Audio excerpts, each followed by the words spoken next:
All right, so in this video, I'm going to talk about the time that God visited me one night. I made a post, like two posts about this already, one explaining what happened, and then another one explaining what God revealed to me. It's more like in his presence,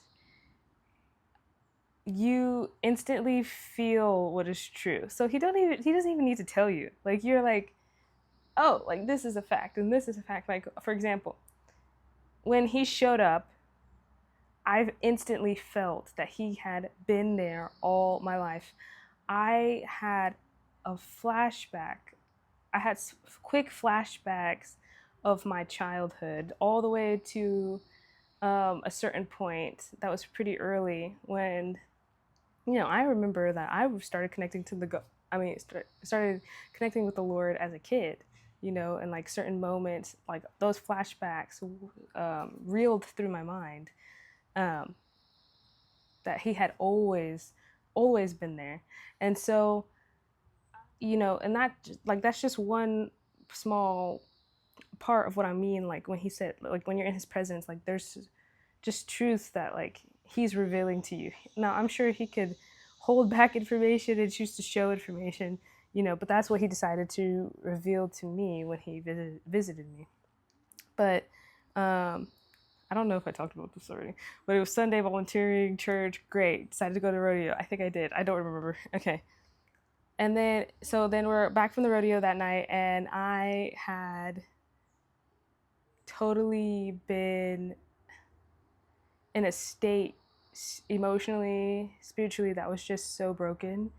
And, I thought I was getting better. I really did. I thought that I was getting better. I was like, oh, I'm good. Like I'm gonna move on. I knew I was going to grad school. I was like, I'm good. Like everything's gonna be great. I'm done. I'm done. I'm over it. And then, but God just came in and he was like, no, no, you're not. And I'm like, what do you mean? you know, that was kind of more what, like, when I had asked him, like, you came to visit me, why? It was kind of more like, why now? You know what I mean? But, and then at the same time, I was amazed that he would come and visit me. Like, because a lot of people just, you're living your life, you're praying to God, you're being faithful, you know, I'm trying to think, because like doubting Thomas, he touches the wounds of Jesus, and then he like believes, but then like blesses, like Jesus like more blessed is somebody who like believes and doesn't see, So like that's what I was thinking was gonna happen. Like I didn't think I would ever have. I don't know why I didn't think I would, but I didn't think I would ever have a supernatural encounter with God. And I was like, and I'm fine with that. And I was like, I'll just die, you know, just believing in your son. I feel like I had small moments throughout my life where I did see him, even though it wasn't through like a supernatural visitation or whatever. It was more like, I'm gonna share this one story. Okay, it's kind of side note. Like one time when I was in like 10th grade, I think, doing track. I hated track, but I loved it at the same time. I did all the field things, like triple jump, discus, shot put. I did all of that, and I didn't even take it seriously. I was just doing it for fun. Um, I was not that good. And then, but I was there at the track meet, and I didn't pack any food. It was just so dumb. And I was going to be there all day. And I asked my friends for food, for snacks, and they were like, absolutely not. These are my snacks. Okay. And I was like, there, they are your snacks.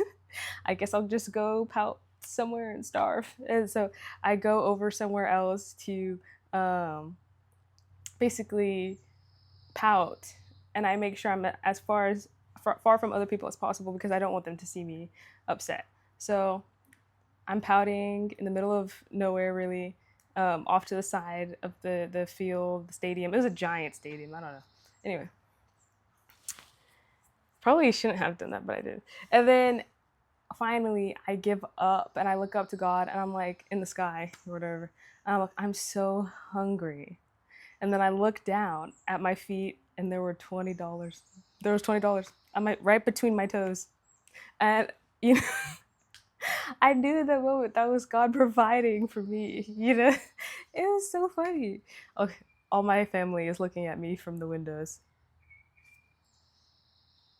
They're all looking at me. Oh my gosh. Anyway, they're just staring at me. Okay. So yeah, I found money right between my feet. And I was like, anyway, that's a small moment though, like, or I was saying, like, I was like, that's enough. I'm like, whatever. However God shows up in your life, it doesn't look the same, but it's amazing all the same. But continuing back to the night that he visited me though, I'm trying to remember exactly like how it felt. Yeah, so all these truths were coming into my mind. I could feel he was there. I'm not gonna lie to you. I think there were other angels there as witnesses to the conversation. You're like, Skylar, you sound crazy. I'm like, no, I don't think it was just him. I think there were angels as witnesses to our conversation. But that's like, I'm not sure. But I am positive that God was there. Okay. I am absolutely positive that he was there talking to me. It was just undeniable. Like, anyway. Um, so I'm trying to think. Oh yes. Okay.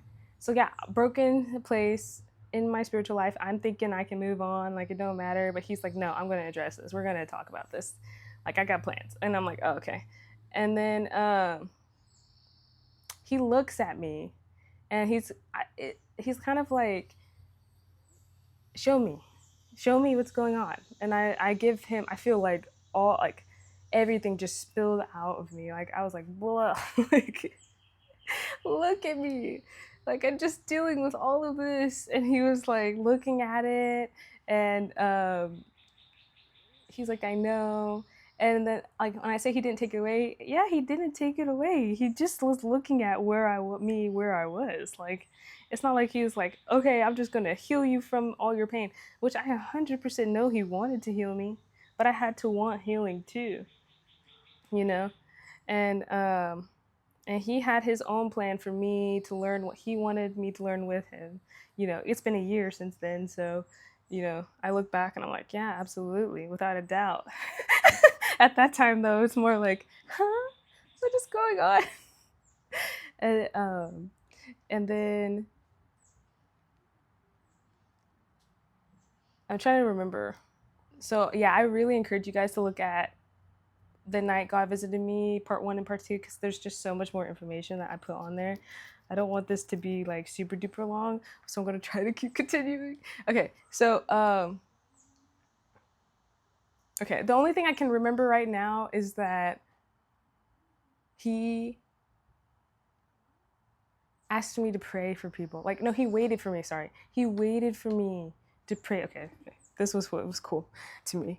He waited for me to pray. He didn't ask me to pray.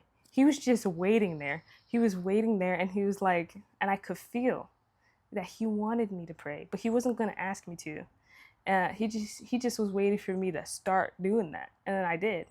And I did. I sat up. I started praying. I was praying for like, oh my, like things I heard on the news that was going on in certain countries, and people I knew were suffering. It was so crazy. I started praying for groups of people that I knew were suffering at that time. And then I started praying for specific people in my life that I knew needed prayer. And so I started praying, and I was like praying for people that I loved so deeply. And, man, they're still staring at me. Okay.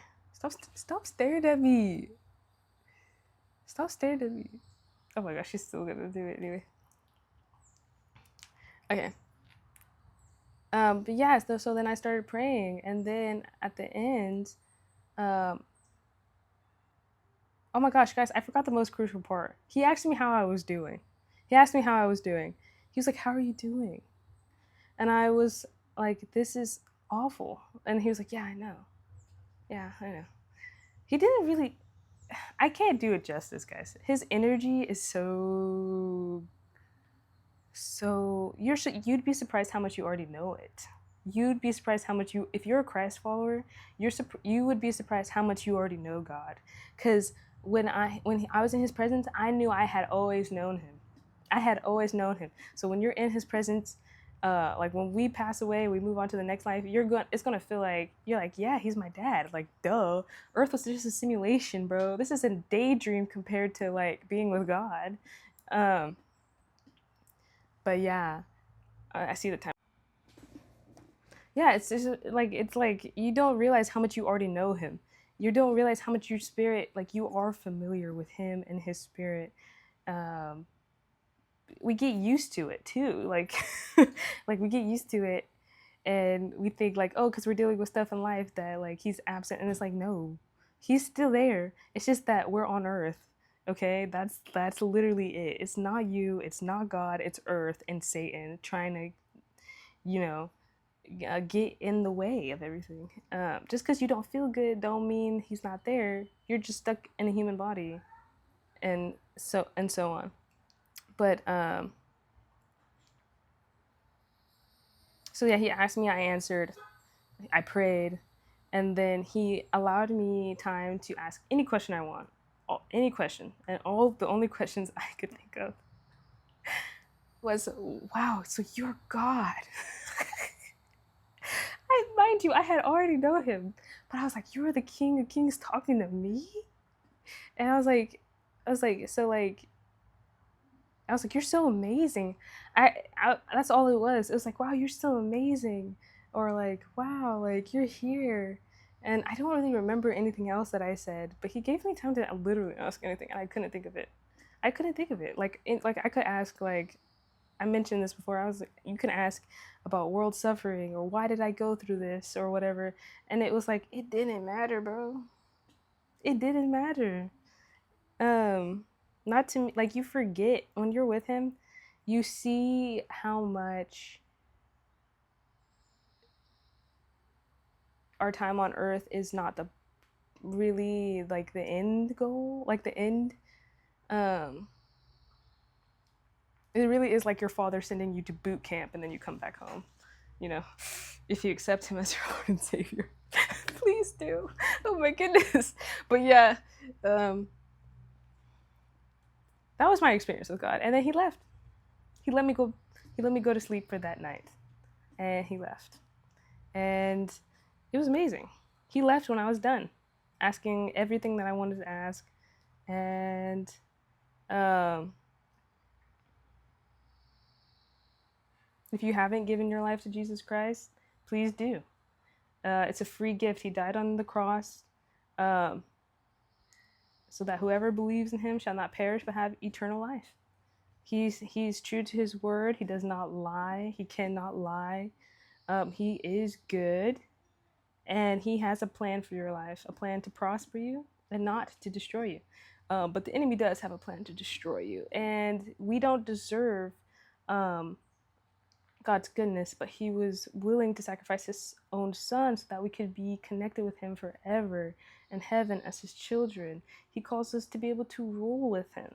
That's a huge thing. So, and all you got to do is accept his son. It's he is more than worth it. Um, he's worthy of everything. So, God's real, and I just want to tell you that you seriously need to give your life to him. Okay, that's all I have to say.